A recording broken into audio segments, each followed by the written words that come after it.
Thank you all for logging on to the call. Tonight we want to share some healing information and techniques that you can use to help a lot of people. We're going to talk about the stomach and issues that people have with their stomach and how they can manifest as different symptoms and how to handle those symptoms and how to mitigate the conditions that set you up for that thing. So the stomach meridian, acupuncture meridian. There's 12 major meridians and two control meridians that are used in acupuncture. That we're going to talk about the stomach meridian. Now, this is just showing one side. This is actually on both sides of the body, but it starts right here under the eye. That's stomach one, and it goes all the way down to the tip of the toes. No, the solid line is on the surface and the broken line is deeper in the tissue. Okay. And every skeletal muscle, every skeletal muscle is related to an organ or gland in the body. So these are some of the muscles related to the stomach. These are all cervical muscles in the neck. All of these in the shoulder, got levator scap, pec major clavicular, all the way down the arm to the hand. Okay, a lot of muscles. Now you can imagine all the symptoms that you could have with those areas of the body having issues with these muscles. And they usually get weak when you have a problem with the associated organ to these muscles. Now there's more. All the muscles of mastication that you chew with are all related to the stomach meridian. So you can see how all the TMJ problems, craniosacral faults, can all be related to the stomach.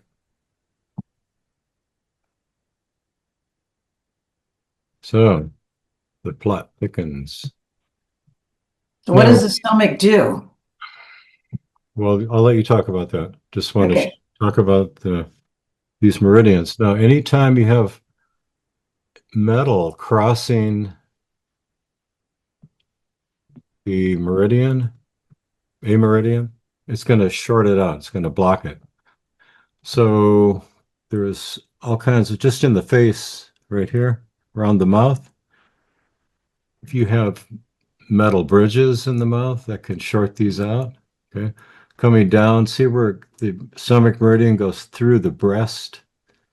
So an underwire bra, with the underwire metal can short out that meridian, affecting digestion of food. Okay. And then you can have symptoms anywhere along a meridian related to imbalances in that meridian. So people have issues with their stomachs and they're not being addressed properly. So let me set up another image here for you. Okay, so this is the diaphragm muscle, the major muscle of breathing. And this is a sphincter valve, muscular valve. It's called the cardiac valve or the cardiac sphincter. And that should be closed unless you're swallowing. Except when you're under stress, the stomach meridian, all of the valves in the gut get basically turned off. The control to them gets turned off. So they lose tonicity and they don't stay closed, including this cardiac sphincter. So when that is closed, now if you do an abdominal crunch, so you have gas in the stomach pushing up on this, bearing down to have a bowel movement, different things can push the stomach up into this open valve, and that's called a hiatal hernia because this is the hiatus of the diaphragm, and that should be closed. And when it's not, it gets up in there. Now you've got your stomach hanging on your major muscle of breathing, so it makes it a lot harder to breathe. You don't get as much oxygen, and then you can't digest your food as well. Now, the diaphragm muscle is a bell shaped or parachute shaped muscle. And when it contracts or flattens out, it comes down and flattens. That's during inspiration. It's like a bellows that pulls air into your lungs when that muscle contracts, right? And then when you relax, it goes back like an elastic recoil and the air comes back out. So that's how that diaphragm muscle works. Now, when you have a hiatal hernia, that stomach is stuck up here on just slightly left of, use my cursor, just slightly left of center. And when someone takes a deep breath, that's the diaphragm's going to flatten and that stomach's going to come down here lower where you can manually trap it with your fingers. And as they breathe out, the diaphragm goes back up and you're holding the stomach down and it'll pull it out of that valve. So pull it back down. So you do that um, several times and clear it out. That's how you do it. Then you rub on the upper third of the sternum up here for about a minute, just back and forth. And that's a reflex for the diaphragm muscle that makes that valve close up. And the reason it doesn't close is because when you're under stress, the autonomic nervous system, that's your automatic nervous system that does things for you don't have to think about, will uh, get turned off, if you will. And sympathetic turns on. That's the fight or flight survival mode. When you go into survival mode, the parasympathetic it's like a breaker being tripped, and all the functions that are controlled by it aren't controlled anymore, including the valves in the gut. So that valve doesn't stay closed like it should, and then it leaves you open to hiatal hernia. So stress is the main cause of that problem. And some of the main causes are things like phone in the pocket, junk lighting, um, as far as environmental stress, then we have psychological stress, then we have physiologic stress that can all uh, contribute to that condition. Now, let's see. All of our teeth have meridians associated with them. In embryology, let me make this smaller. Oh. In embryology, the face develops first, and all the teeth and everything. So the meridians develop first in the mouth, and then they develop throughout the rest of the body. So every part of the body is represented in the mouth, all the meridians. So each meridian has at least two. I mean, each tooth has at least two meridians, and the red ones, the wisdom teeth, the third molars, have four. All the fire meridians are related. Heart, small intestine, triple warmer, and the circulation sex meridians are all related to these teeth. So the first and second upper molars and the first and second premolars on the bottom are stomach and spleen, stomach, and pancreas. So they're all stomach, and the ones on the left are stomach and spleen, the ones on the right are stomach, pancreas.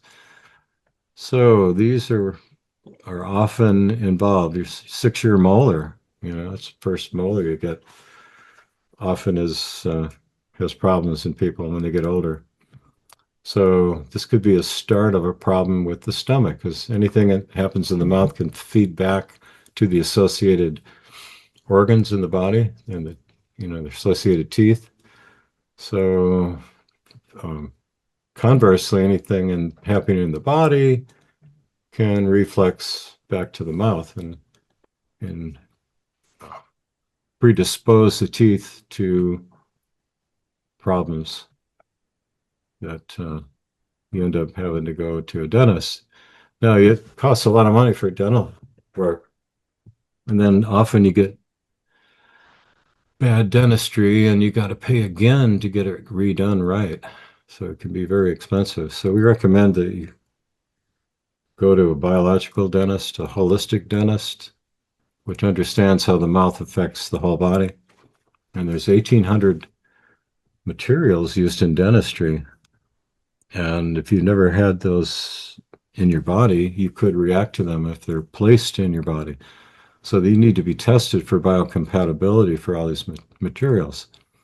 Some people do, it's called a Clifford uh, antibody test, where they test to see if you have antibodies to these materials. And if you've never had exposure to them, you're not going to have the antibodies. So if it comes back negative, it could be a false negative. And then when you actually get that material put in your body, then your body starts to react to it. So we just use biocompatibility testing through manual muscle testing. And we can test all of these materials, see if they're compatible for the body. Then All right. So that's kind of a behind the scenes look at the wiring of the body, if you will.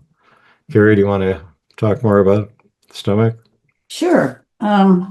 So I think people have a general idea of the stomach itself, being able to digest your food. You know, as we chew and we salivate, and the food then is swallowed, and it is starts the whole, I would say, the second process of churning. I think the body gets stimulated with the thought of food, with the smell of food, and when we don't have that, when we just kind of get food, it bypasses some of the initial response that we need to stimulate our ability to digest food. So the food just doesn't go in and digest without a lot of other things in place. So the first one is, again, the thought of food. You know, we get thoughts of what we want to eat, when we want to eat it, and then we should be in an environment that is conducive to eating. We talked, one of the things we talked about last week was a lot on the electromagnetic fields and how they disrupt the body, how it creates a fight or flight Response. fight or flight response in the body. And when you're in fight or flight, you can't rest and relax. You can't eat and digest. You know, when you're in terror, when you're like stimulated, when you want to fight or run, your blood goes from being in your digestion and the middle part of your body out to your hands and feet, your arms and your legs, more than in the center part of your body. So with the blood going out to the extremities, you don't have the ability in the middle to have the blood and the signals to really have a good digestion.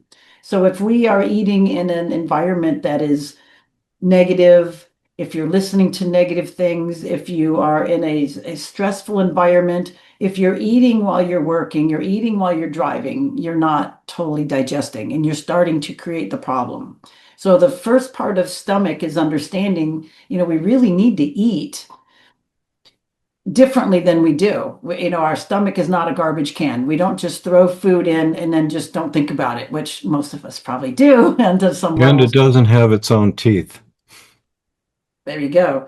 So, but those things in mind, we need to be a little bit more mindful of the whole process of eating. And it's like a bit of an eating foreplay that we have to think about to really get the body back into digestion. Again, if it's not in an, you know, it's like if you don't feel hungry, if you're thinking about something else, or if you want to do something, you're not in a digestive mood. So being in a digestive mood is the first part of digestion. And then having the ability to sit and to relax and to chew your food. When you chew your food, You should chew it a lot. We barely chew our food and then we gulp it down in chunks.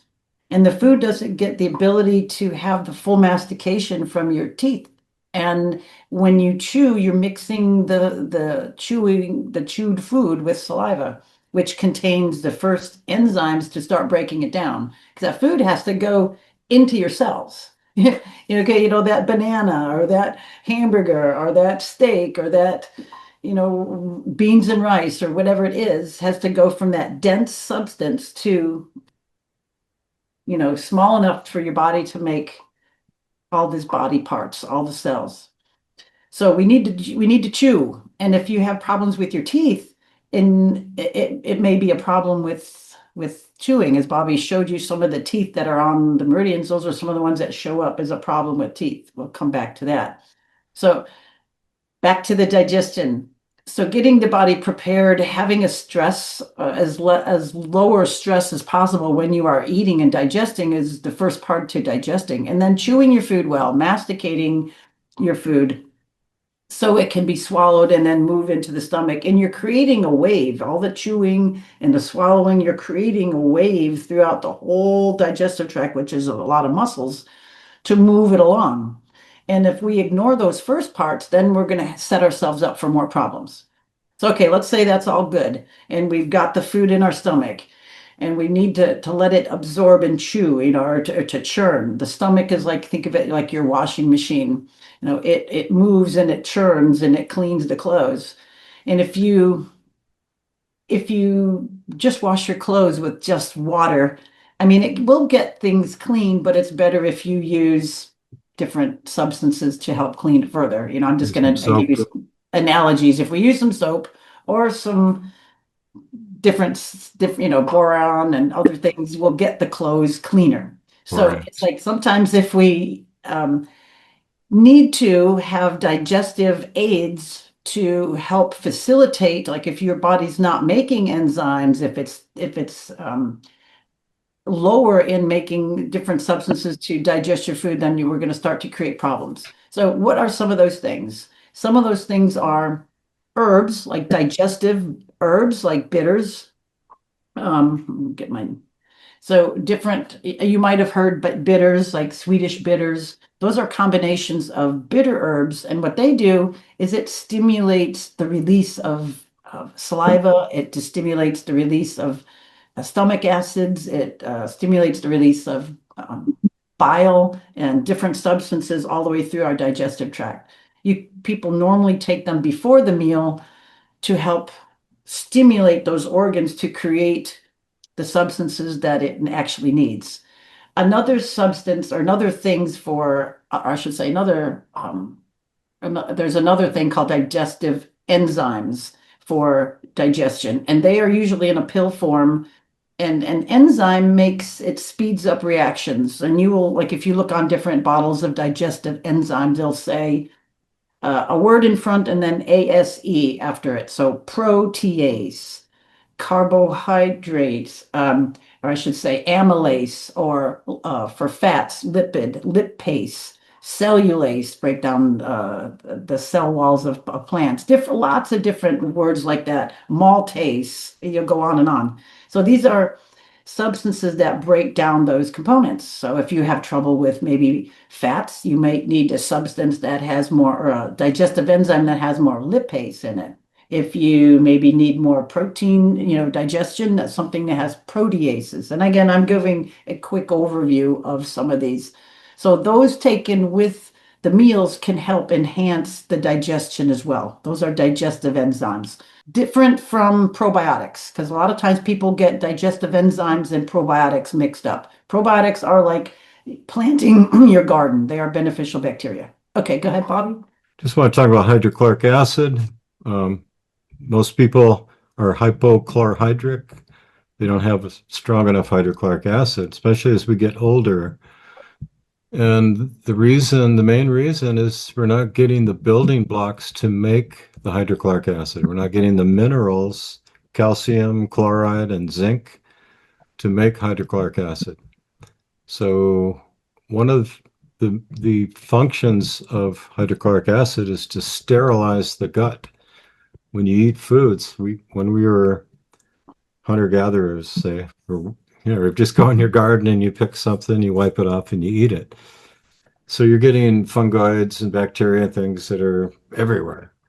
And if you have strong stomach acid, it gets sterilized when it hits your stomach, right? But as we get weaker with our stomach acid, then that doesn't happen. And then those, especially the fungoids, set up housekeeping in your stomach and intestines.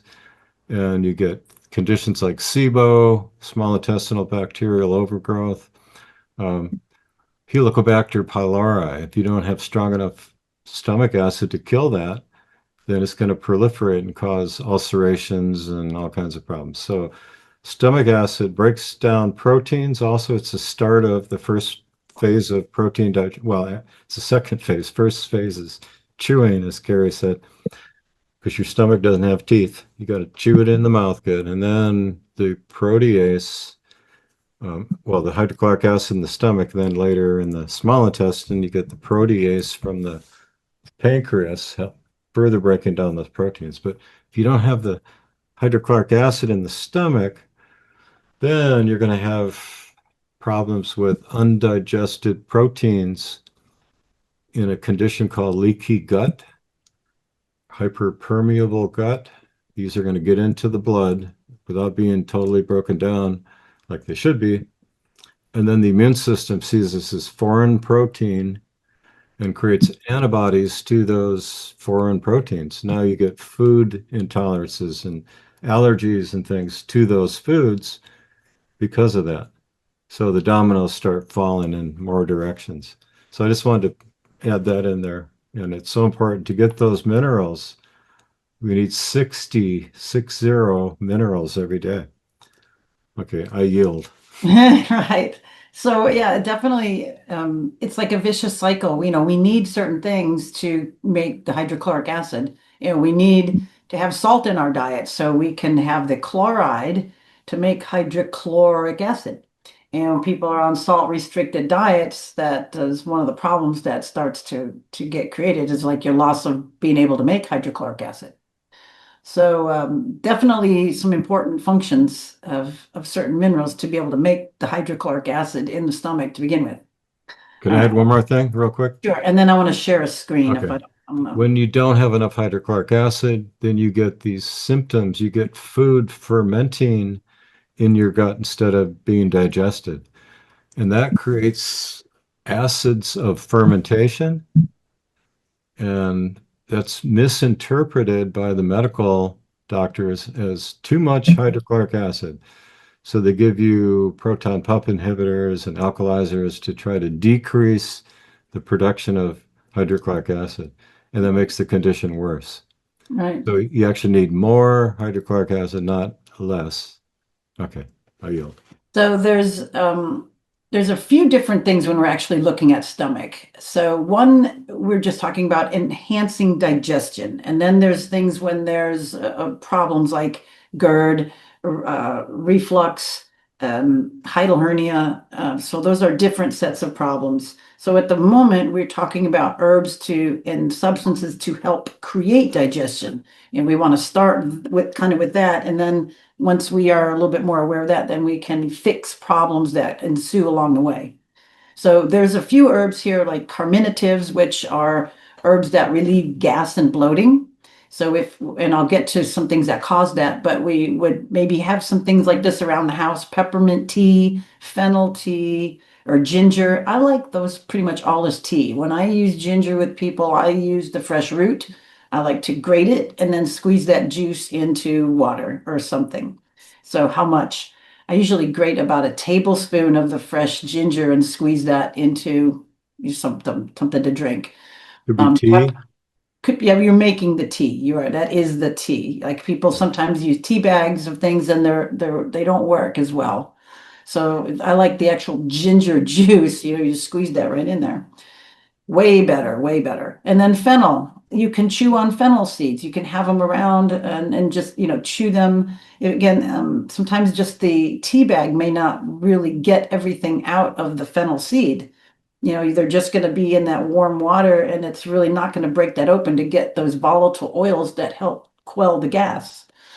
Some of these things are important to know, and putting some of these together may be you have a synergistic effect. You might get, the peppermint as a leaf, you have the ginger as a root, and you're squeezing it as a juice. You have the fennel as a seed. You can throw some fennel seeds in your, if you have a coffee grinder or a little mortar and pestle, at least to break them up and release some of those oils.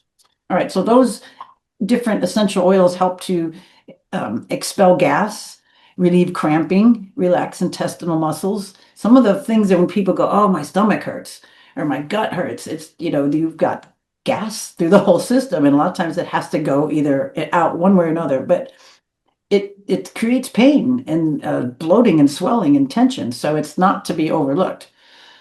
The things that I was just talking about, like these Swedish bitters, bitter herbs, they stimulate digestion. If you take some bitter herbs like Swedish bitters before a meal, those bitters, we have bitter receptors on our tongue that help to create digestion. We eat bitter things like we should, like salad that has those deep, rich greens, dark lettuces, arugula, broccoli rabe, not just one kind of lettuce. There's lots of different of those pungent types of greens that stimulate digestion. With the little, as traditionally you have a salad like that of some kind of pungent greens with a little apple cider vinegar, salt, maybe a little oil, and that's going to stimulate and make digestion. With the apple cider vinegar, it's giving you the hydrogens. With the salt, you're getting the chlorine to start making hydrochloric acid. And that salad is going to get the stomach primed for harder digestion to come after the salad. Okay, so some different herbs that stimulate digestion, two bitter herbs, chamomile. Chamomile is not really bitter in taste, but it's considered a bitter herb. Dandelion, gentian root, there's a lot of others, but these again stimulate the production of saliva, stomach acid, and enzymes. Then when you have irritation, when there's maldigestion or there has been maldigestion, we need demulcents or soothing that membrane. The stomach has a membrane and it makes that lining all the time. It's constantly creating mucus because it's like, it's very acid condition and it has to. But when it's abused, when we have problems, when we don't chew well, when we have structural problems like the hiatal hernia, when there's a lot of other problems stopping digestion, then it can't do its job. And the normal acidity of the stomach that should be there isn't. And then we get the whole mass of food fermenting. And then there's acids of fermentation, fermentation creates problems that splash up in the upper part of the esophagus and start to burn. And people think they have too much acid. They don't have enough good stomach acids to break it down. And what they end up having is acid of fermentation. So in a way, it is too much acid, but it's not the right type of acid. If you had a strong stomach acid, things wouldn't ferment. Okay, that being said, if that lining parts of the stomach are ulcerated or into the food tube ulcerated, then we need things to soothe that down, to calm it down. So herbs like marshmallow root, slippery elm, they're rich, and aloe are really rich in mucilage. Things also like okra, oatmeal are really soothing because they're slimy, and that creates a layer to help protect that area while it's healing, while you're learning to chew and to combine your food and to do things to relieve it. All right, a couple of other things I just had here. Peppermint helps to relax the gut, also to relieve bloating and gas. Ginger stimulates the digestive enzymes and also eases up nausea. Chamomile is a very calming gastrointestinal spasms. I like to use chamomile for when we're fussy. I like to think about it like when it's a baby, when the baby's throwing things on the floor and you pick it up and you hand it back to them and they throw it on the floor and they're fussy and you give them something, they're fussy. But adults get really fussy too. And I find that when we're fussy, we really need some kind of a remedy, like an internal hug. Chamomile is really good for that because not only does it help the gastrointestinal, but a lot of the emotions behind why we have stomach problems to begin with. Fennel gas buildup, it kind of quells that. The Indians, a lot of times you go to Indian restaurants and they have some little things at the end that you can take before you leave. And if you taste them, they're like little weird candies, but there's pieces of fennel and cardamom and cumin seeds, I believe. That's all helping to digest. We mentioned marshmallow root. It's an actual root. There's a plant called marshmallow. I'm not talking about marshmallows. The candy. Um, yeah, and it's the way you have to prepare it. You have to soak it in cool water for hours first, rather than make it as a roaring boil because it is slimy. And you want to do it that way. Okay. What else did I want Let to me talk? just Okay, add one thing to yeah, that. go ahead. Go If you ahead. I'm do going to have switch screen. people that come to us, usually a lot of times they have ulcerations already in their stomach or anywhere through their GI tract. So you have to heal those ulcers up. And the fastest way to do that is with aloe vera gel. And you can buy that in health food store. Better yet, if you have it growing in your yard, you can get that and then just open it up and with a spoon take out the gel. You don't want to use the outer green husk. You just want to use the gel. Right. And the gel is better than the juice because it coats the lining of the stomach and intestines, and that'll heal. It's got the cell proliferants, allantoin, that heal very quickly. So you got to heal that up so that you can start digesting normally and eat your regular foods again. Mhm. That's a real helpful interface. Another thing, every organ in the body has emotions associated with it. Yep. And the emotions for the stomach are stress, fear, anxiety. You can see the Disgust. vicious cycle here that just feeds back on itself.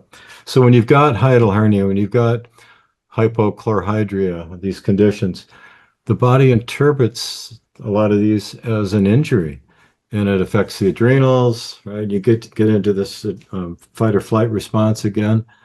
So you got to turn that sock inside out, and you got to get in there and stop that and heal up the ulcerations, give the body the missing nutrients, and innate intelligence does the miracles.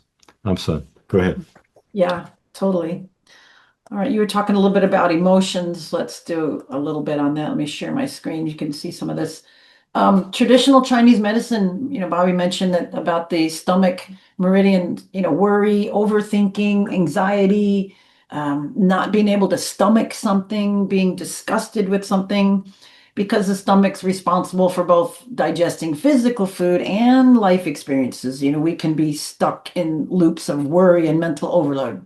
So we can get emotions like anxiety, fear, stress, anger, because it's part of this gut brain axis. It's like it's the first part of that happening is our stomach. So think about this whole network of the brain and digestion. When you feel strong emotions, your body releases adrenaline, cortisol, and it disrupts digestion and causes things like indigestion, nausea, cramping, and bloating.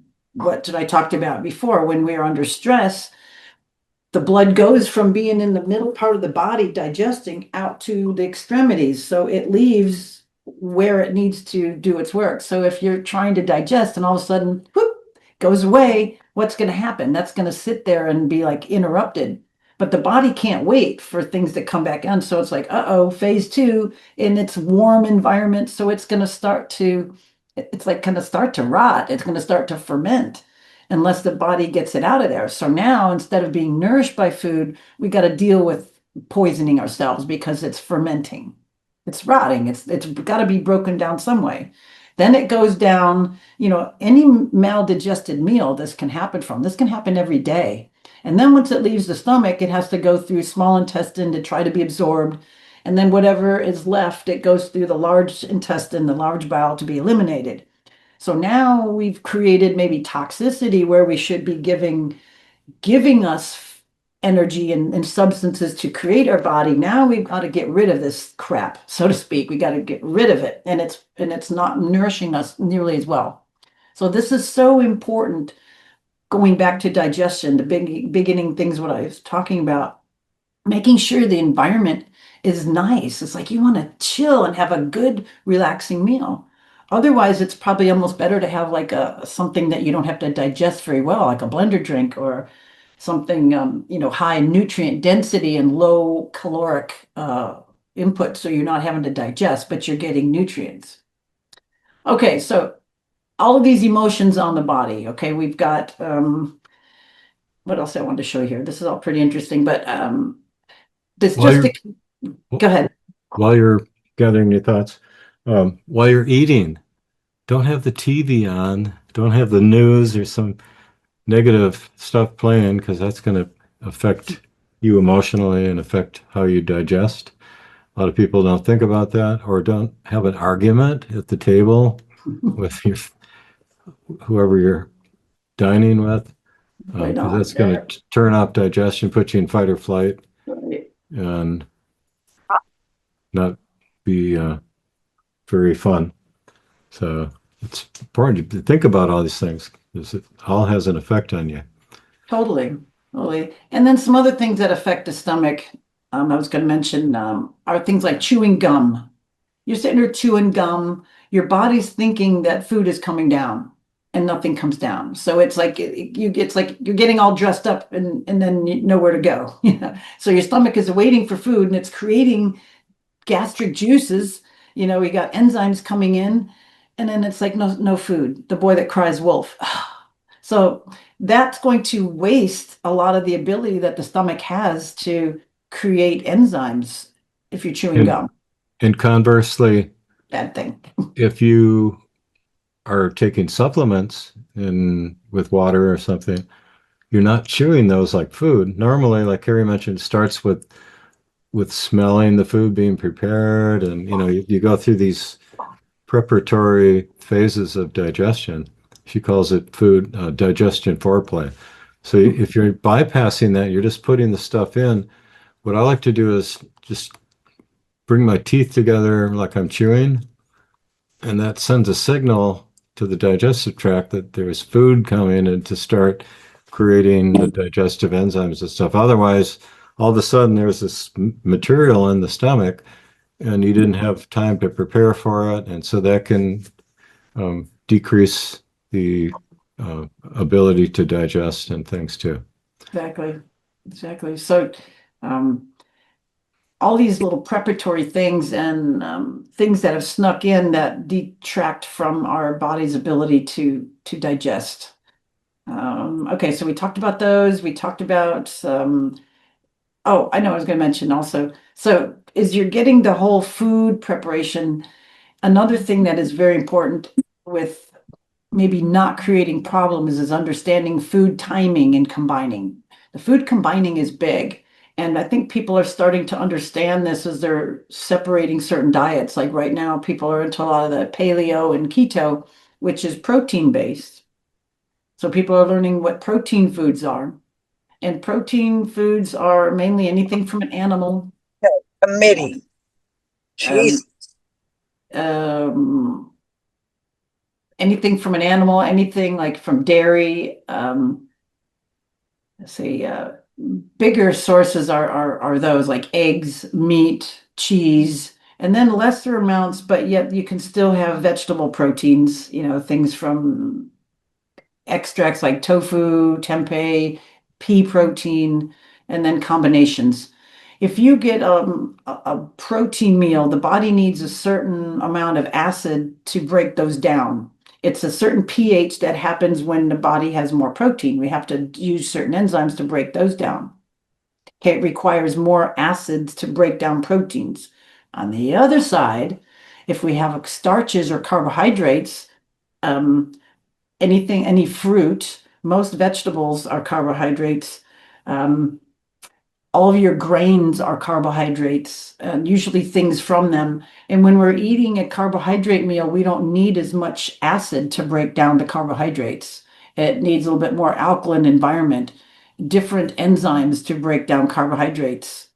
So that will oftentimes, when your stomach is not really strong, when you have carbohydrates and proteins in the same meal, they kind of cause a neutralization of the gastric juices that your body's trying to create. It can do better with a majority of one type of meal or another. If you're going to eat proteins, it would be better to minimize your starches with that meal. And if you have more of a starch or carbohydrate meal, it's very better to eliminate more proteins with that meal. All right, Can I so what add, else? can I add to that? Please. All right, when you are digesting proteins, you need a more acidic environment for protein digestion, for the enzymes of protein digestion to work.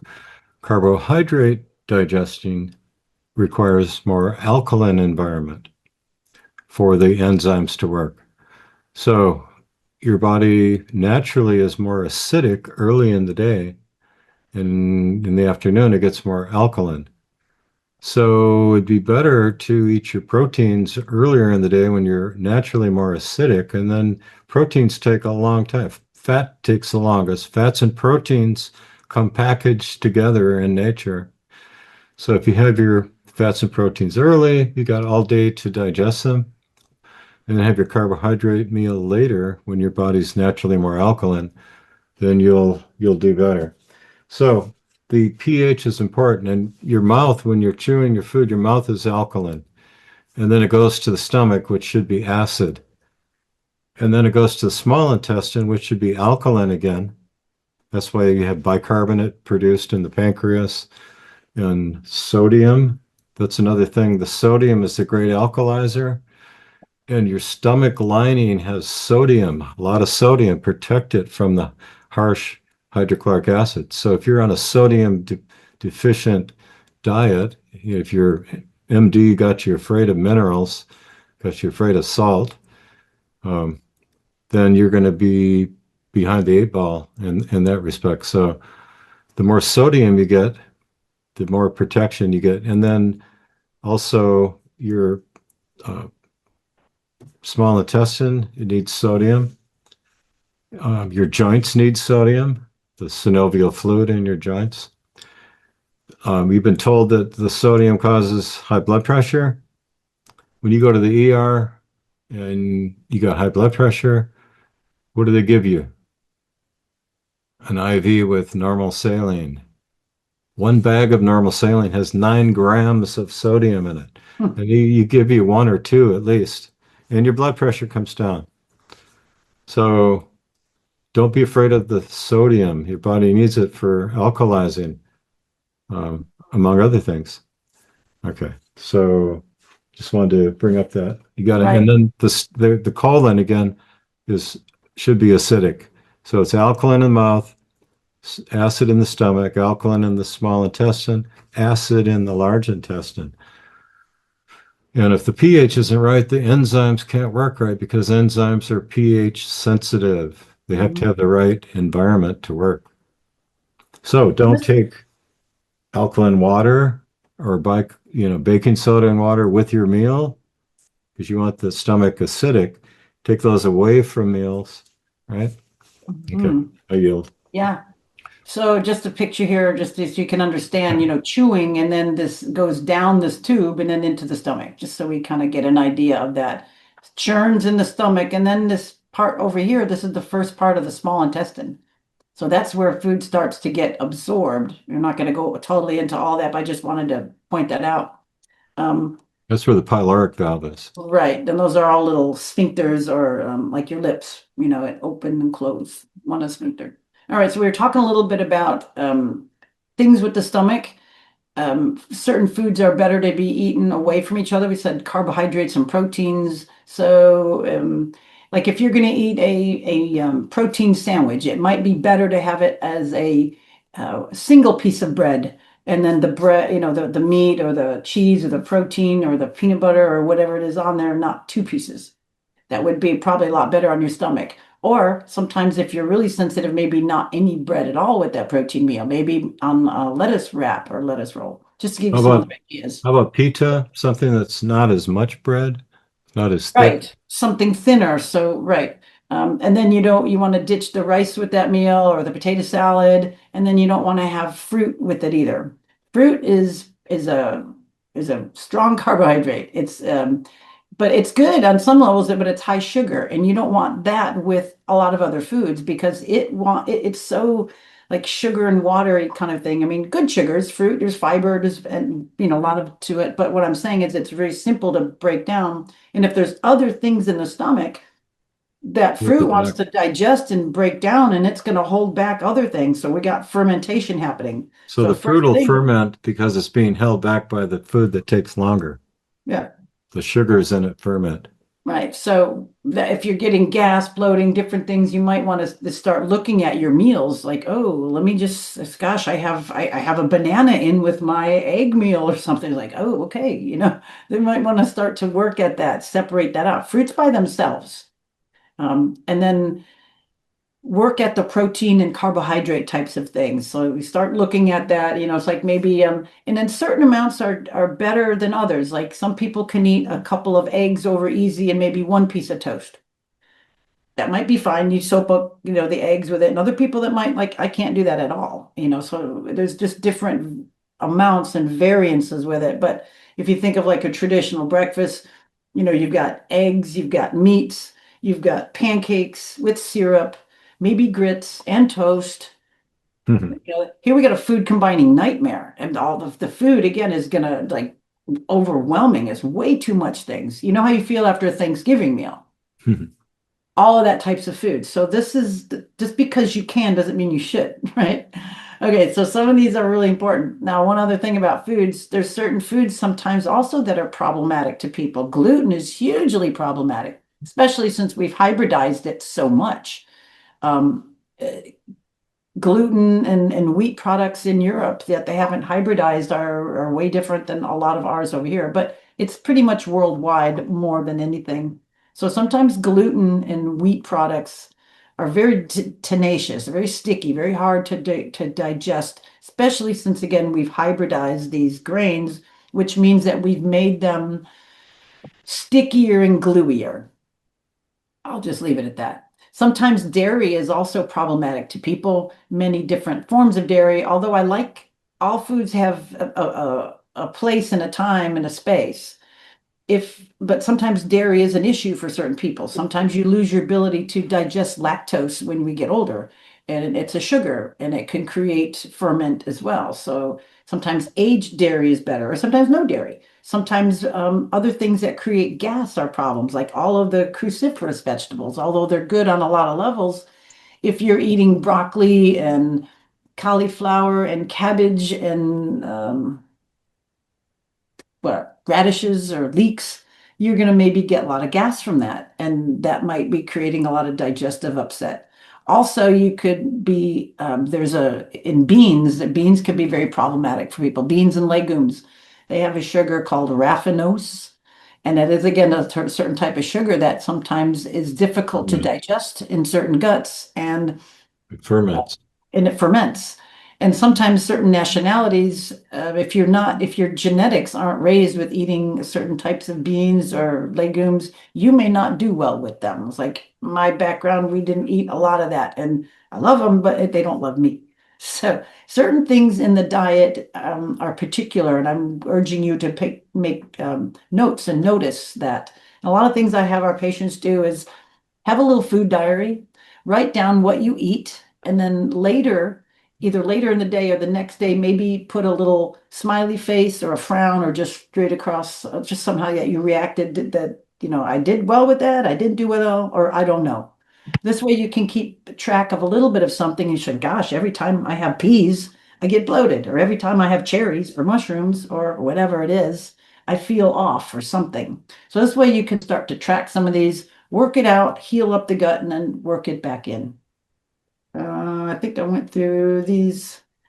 Yeah, all right. Just a couple of other things. Do you have anything to add on that? And then I have one more thing on Well, I just want to balance. add that there's essential amino acids, which are building blocks of protein. There's essential fatty acids, which are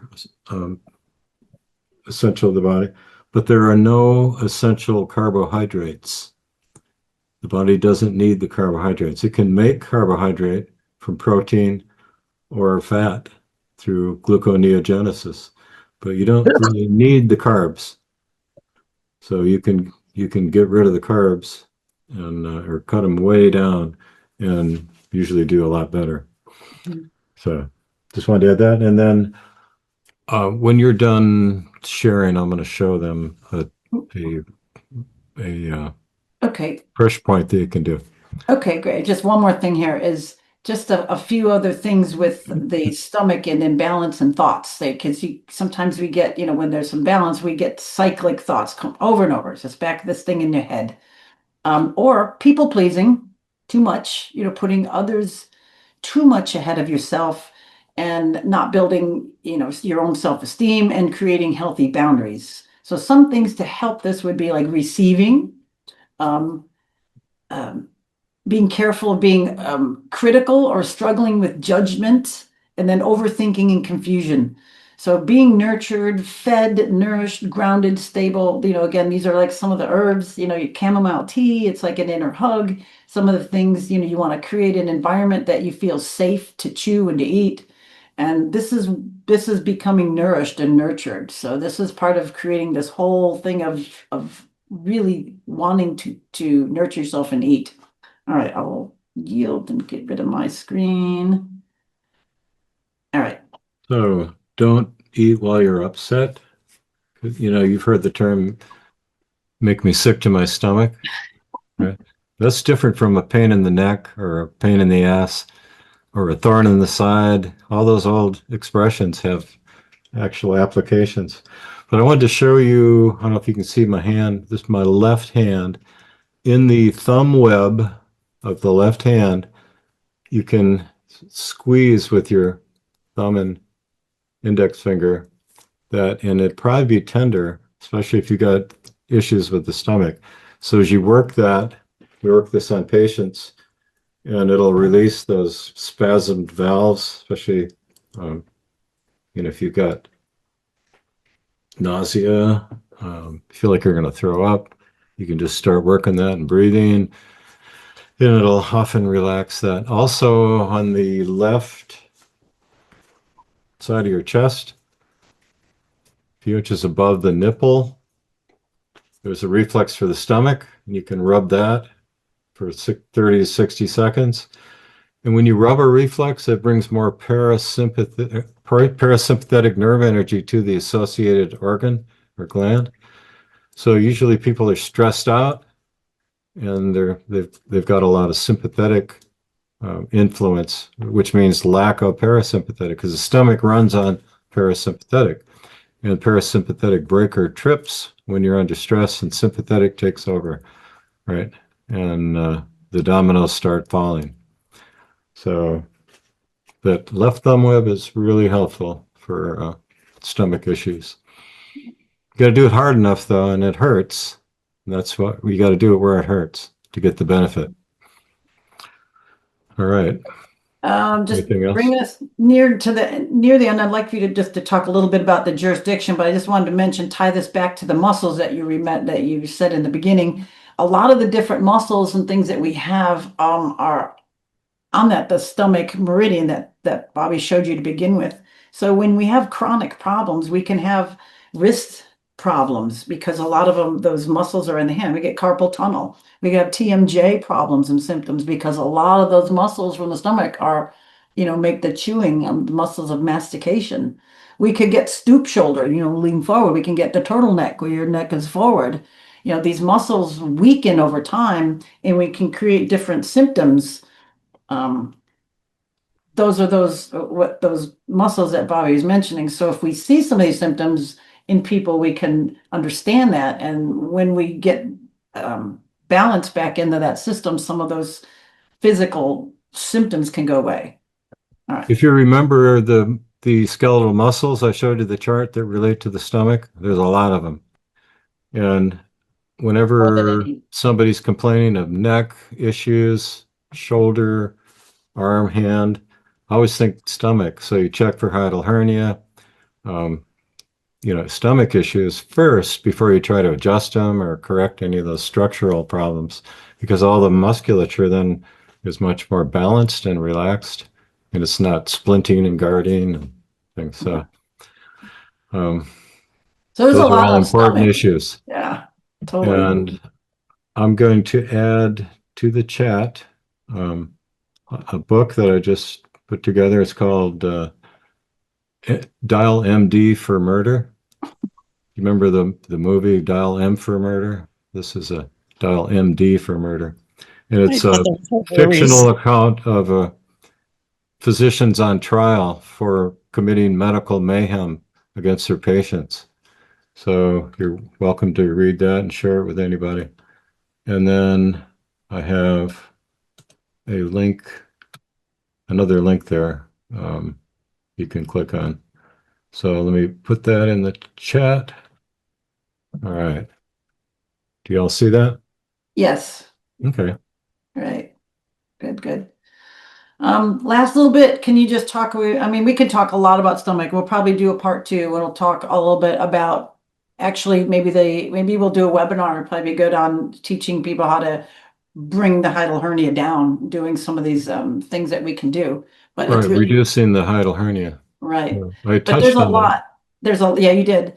But there's a lot on this whole topic, and I hope that we've kind of We're going to given do you, a video on this, and then we'll share that with you, and you yeah, can actually watch and try it on your yourself and each other. self, friends, Friend. somebody walking their dog outside, whatever. That's Yeah.